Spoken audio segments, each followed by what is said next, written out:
Ya, pemirsa, lalu bagaimana perkembangan identifikasi korban kebakaran Glodok Plaza? Sudah ada rekan kami, Henry Aprila di Glodok Plaza dan Esra Ambarita di Rumah Sakit Polri Kramat Jati. Selamat pagi kawan-kawan. Kita sapa terlebih dahulu ada Henry di Glodok Plaza. Bagaimana Henry proses pencarian korban hari ini?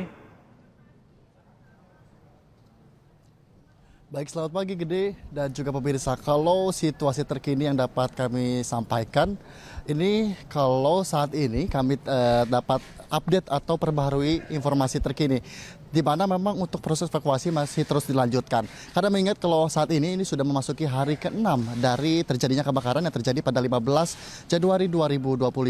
Di mana memang tadi pagi kami pantau pihak dari kepolisian bersama dengan pihak damkar telah melakukan apel pagi di pukul 8.30 waktu Indonesia Barat, kemudian akan dilanjutkan proses evakuasi. Nah, nantinya di pukul 9 sampai dengan seterusnya ini akan terus dilakukan proses pembersihan atau clear area dari lantai LG, kemudian lantai F1 dan juga 2. Karena mengingat hingga saat ini puing-puing dari proses evakuasi sendiri masih terus dilakukan pembersihan dan juga akan terus dilakukan proses evakuasi dan pencarian korban.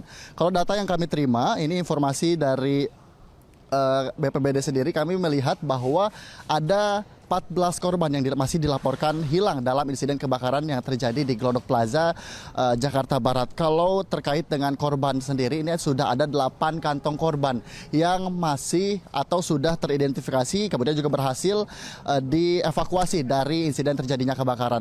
Nah, kemudian selanjutnya juga kemarin sempat kami pantau bahwa ada PJ Gubernur yang juga ikut langsung meninjau insiden terjadinya kebakaran di TKP untuk langsung melihat bagaimana proses peninjauan ataupun evakuasi yang dilakukan.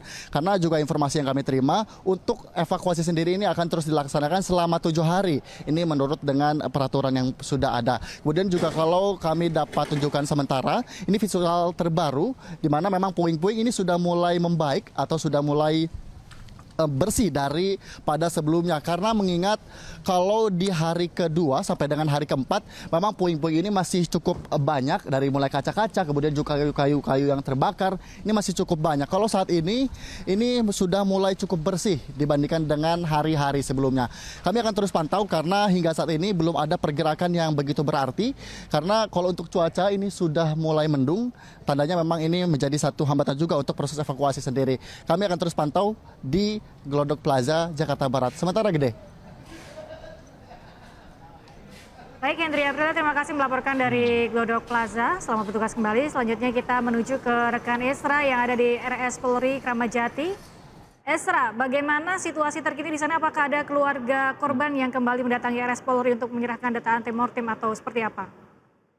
Ya, Galuh, Gede dan juga pemirsa, hingga pagi hari ini di tempat kami mengabarkan Rumah Sakit Polri belum ada informasi terbaru kedatangan dari pihak keluarga maupun kantung jenazah pasca terjadinya kebakaran di Glodok di Jakarta Barat. Namun kalau menukil apa yang disampaikan oleh Disaster Victim Identification menyebutkan setidaknya sudah ada 8 kantung jenazah yang diterima di Rumah Sakit Polri. Namun 8 kantung jenazah ini tidak menggambarkan keseluruhan jenazah. Bisa saja ini hanya 1 orang atau bisa lebih, tentunya ini masih membutuhkan proses identifikasi. Sementara informasi juga kemarin juga disampaikan sudah ada 14 yang melaporkan terkait kehilangan keluarganya. Nah, ini masih akan ditindaklanjuti karena mengingat proses identifikasi terbilang penuh tantangan juga, dan disampaikan juga bahwa 14 ini masih dimintai datanya atau terkait dari antemortemnya untuk rekonsiliasi, mencocokkan antara data antemortem dengan juga postmortem. Nah, ini akan tentunya menggunakan sampel yang berbeda-beda, karena dari hal itu dari pihak Disaster Victim Identification masih terus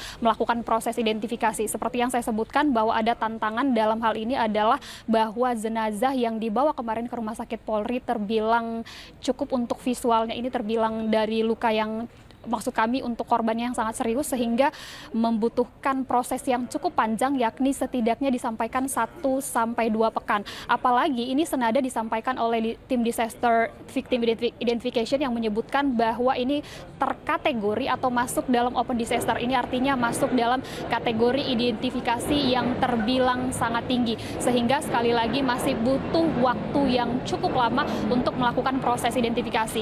Nantinya setelah nanti adanya pencocokan antara data antemortem dengan postmortem barulah bisa diketahui terkait korban-korban ini. Nah, tentunya dari pihak Rumah Sakit Polri ataupun dalam hal ini Kepala Disaster Victim Identification menghimbau kepada pihak keluarga atau yang merasa belum melaporkan, karena dari 14 yang melaporkan ini belum tentu hanya terbatas pada 14 orang ini saja, namun bisa saja bisa lebih, karena mengingat tempat di Glodok Plaza ini merupakan tempat yang terbuka sehingga bisa saja ada pihak-pihak yang belum melaporkan. Nah, bahkan dari itu dihimbau kepada pihak-pihak atau keluarga yang belum melaporkan segera melakukan pelaporan sehingga proses identifikasi akan memudahkan, atau tentu dari pihak Rumah Sakit Polri ini juga bisa bekerja sama juga untuk melakukan proses identifikasi. Nah, terkait adanya berita di ruang publik, adanya kru penerbangan juga yang terlibat, ini masih akan ditindaklanjuti, akan menyurati dari Balai Penerbangan apakah nanti ada betul dari kru penerbangan yang juga menjadi salah satu korban dalam kebakaran di Glodok Plaza Jakarta Barat.